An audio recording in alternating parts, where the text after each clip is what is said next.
मित्रांनो, आज आपण पाहणार आहोत गाढव आणि कुत्रा ही गोष्ट. एक होता कुंभार. त्याच्याजवळ एक गाढव आणि एक कुत्रा होता. गाढव गरीब होते.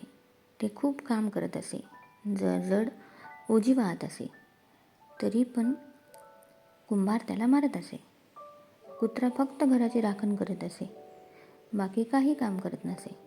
तरीही कुंभार त्याची लाड करत असे. कुंभार घरी आला की कुत्रा शेपूट हलवत असे.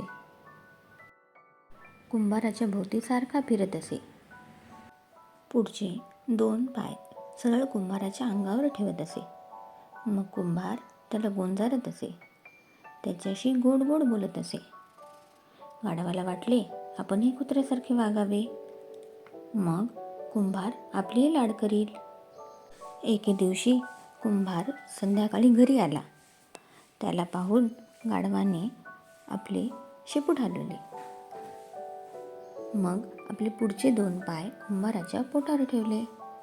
त्याचबरोबर कुंभार रागावला. त्याने भली मोठी काठी घेतली आणि गाढवाला बदडले. बिचाऱ्या गाढवाला कुत्र्याची नक्कल फार महागात पडली. तात्पर्य: कोणाचीही नक्कल करू नये.